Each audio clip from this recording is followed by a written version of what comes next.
आपको यह जानकर हैरानी होगी कि कन्या का जन्म हर किसी के घर में नहीं होता। कन्या का जन्म उसी व्यक्ति के घर में होता है जो भाग्यशाली होते हैं और अपने पूर्व जन्मों में बहुत पुण्य किए होते हैं। आज की इस वीडियो में हम जानेंगे कि भगवान किस घर को कन्या के जन्म के लिए चुनते हैं और वह कौन से पुण्य कर्म है जिसके कारण मनुष्य पुत्री के माता पिता बनने का सौभाग्य पाते हैं। इसके साथ ही साथ हम आपको इतिहास में वर्णित ऐसी कई बातें बताएंगे जिससे आपको विश्वास हो जाएगा कि पुत्री का जन्म बोझ नहीं बल्कि सौभाग्य का विषय है। दोस्तों, महाभारत में एक कथा का वर्णन मिलता है जब एक दिन भगवान श्री कृष्ण से अर्जुन पूछते हैं कि हे माधव, किन कर्मों के कारण किसी को कन्या धन की प्राप्ति होती है, अर्थात किन घरों में बेटियों का जन्म होता है। तब भगवान श्री कृष्ण अर्जुन से कहते हैं कि हे पार्थ, किसी भी घर में पुत्र का जन्म भाग्य से होता है परंतु पुत्रियों का जन्म सौभाग्य से होता है। जो भी स्त्री या पुरुष अपने पूर्व जन्म में अत्यधिक पुण्य कर्म किए होते हैं उन्हें ही पुत्री के माता पिता और सगे संबंधी होने का सौभाग्य प्राप्त होता है।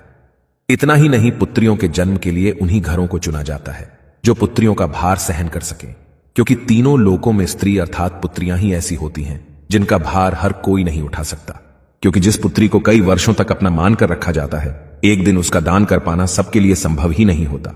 वो पुत्रियां ही होती हैं जो घर वालों और अपनों की खुशी के लिए अपना हर एक चीज न्यौछावर कर देती हैं।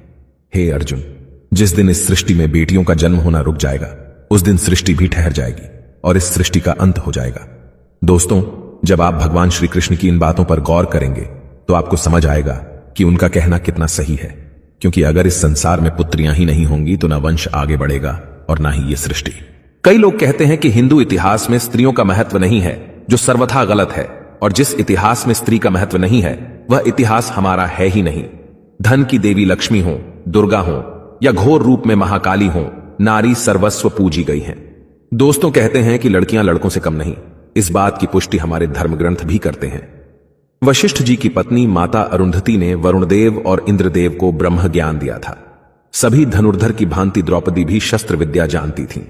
इतना ही नहीं, महाभारत में वर्णित है कि द्रौपदी अर्थशास्त्री थीं और युधिष्ठिर के राज कार्य में सहयोग करती थीं। यह असत्य है कि हिंदू धर्म में लड़के लड़कियों की इज्जत नहीं की जाती थी, क्योंकि द्रौपदी के वस्त्र छूने पर पूरे कौरव मिट गए और माता सीता के हरण से सोने की लंका जला दी गई। दोस्तों, जब रामायण में भगवान राम शिव जी का धनुष तोड़ देते हैं तो राजा जनक विवाह के लिए दशरथ जी को बुलावा भेजते हैं। दशरथ जी आकर जनक जी को प्रणाम करते हैं। आजकल आप देखते होंगे कि वर पक्ष के लोग ज्यादा घमंड में रहते हैं। वो लड़की के माता पिता को खुद प्रणाम करना अपना अपमान समझते हैं, जबकि राजा दशरथ के प्रणाम करने पर जनक जी उन्हें मना करते हैं तथा अत्यंत सरल भाव से कहते हैं कि आप दूल्हे वाले हैं, बड़े हैं, अयोध्यापति हैं, श्रेष्ठ हैं, ऐसा ना करें। तब दशरथ जी कहते हैं कि बड़े तो आप हुए क्योंकि आप दाता हैं और मैं याचक, आपकी पुत्री का दान हम लेने आए हैं, इसलिए बड़े आप हुए। हां दोस्तों, लड़की के पिता को गर्व होना चाहिए कि वह देने वाले हैं। शास्त्रों में बताया गया है कि मृत्यु के बाद पुत्र पिंडदान करे तभी पिता को मुक्ति मिलती है, परंतु एक लड़की के पिता जब उसे अच्छा वर देखकर ब्याह देते हैं तभी उनकी 21 पीढ़ियों को मुक्ति मिल जाती है। इसलिए हमेशा अपनी पुत्री को प्रेम दें जिसने आपके घर में जन्म लेकर आपको पुण्य का भागी बनाया है। आपने भी कई लोगों को कहते हुए जरूर सुना होगा कि जिस घर में बेटी का जन्म होता है वह घर स्वर्ग के समान होता है, क्योंकि बेटा तो केवल एक कुल को रोशन करता है लेकिन बेटियां 2 कुलों को रोशन करती हैं। माता पिता के घर वह एक बेटी के रूप में अपना उत्तरदायित्व निभाती है और ससुराल आकर बहू के रूप में अपने कर्तव्य का पालन करती है। आजकल आप सुनते होंगे कि बहू बेटियां किसी की मृत्यु हो जाने पर उसका पिंडदान नहीं कर सकती, लेकिन यह बिल्कुल भी सही नहीं है, क्योंकि रामायण में बताया गया है कि प्रभु श्री राम के पिता राजा दशरथ की जब मृत्यु हो गई तो माता सीता अर्थात राजा दशरथ की बहू ने ही उनका पिंडदान किया था, जिससे उन्हें जन्म मरण के इस चक्र से मुक्ति मिल गई थी। इतना ही नहीं, गरुड़ पुराण के प्रेत कल्प में बताया गया है कि कोई भी व्यक्ति किसी मृत के लिए पिंडदान कर सकता है और इसलिए बेटियां भी अपने पिता के नाम का पिंडदान कर सकती हैं। व्यवहारिक दृष्टिकोण से वहीं अगर ससुराल पक्ष में कोई पुत्र नहीं है तो इस स्थिति में बहू भी पिंडदान कर सकती है। इसलिए दोस्तों, वो लोग बहुत किस्मत वाले माने जाते हैं जिनके घर एक संस्कारी पुत्री का जन्म होता है। शायद यही कारण है कि बेटियों को लक्ष्मी का दर्जा दिया गया है। बहुत से लोगों की सोच होती है कि बेटी है तो बिना समय गंवाएं और पढ़ाई में पैसे खर्च किए जल्द से जल्द शादी कर दो, लेकिन यह छोटी सोच बेटी के भविष्य को बर्बाद कर देती है। जरा सोचकर देखिए, एक बच्चे के मन में कितने सपने होते हैं। उसे कुछ हासिल करना है, उसे कुछ बनना है, लेकिन यह सपने केवल सपने बनकर रह जाते हैं।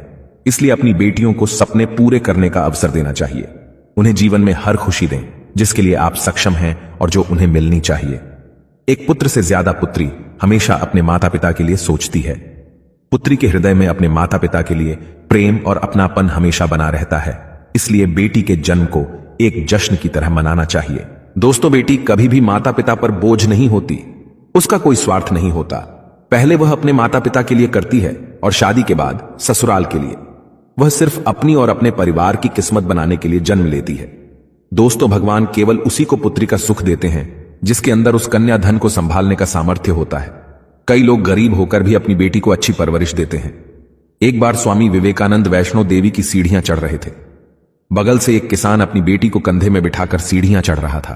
तभी स्वामी विवेकानंद जी ने कहा कि बाबा, आपकी बेटी का बोझ आपको लग रहा होगा, इसको मैं उठा लेता हूं और माता वैष्णो के दरवाजे तक ले चलता हूं।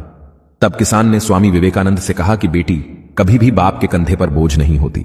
बेटी अगर बाप के कंधे पर हो तो बाहर के बोझ को हल्का कर देती है। दोस्तों, बेटियां कभी भी धन की भूखी नहीं होती, वह सिर्फ मान और सम्मान की भूखी होती हैं। अब आप यह जरूर सोच रहे होंगे कि कौन से कर्म करने के बाद किसी के घर में बेटी जन्म लेती है। गरुड़ पुराण में बताया गया है कि जो मनुष्य सदा ही पुण्य करता है और दान धर्म करता है, उसी को अगले जन्म में स्त्री रत्न पुत्री रूप में प्राप्त होती है। यदि आपकी कोई बेटी नहीं है तो आप किसी सगे संबंधी या किसी गरीब की बेटी को पढ़ाने में मदद कर सकते हैं और उसका विवाह करवा सकते हैं। इससे भी अनंत पुण्य करने का फल मिलता है।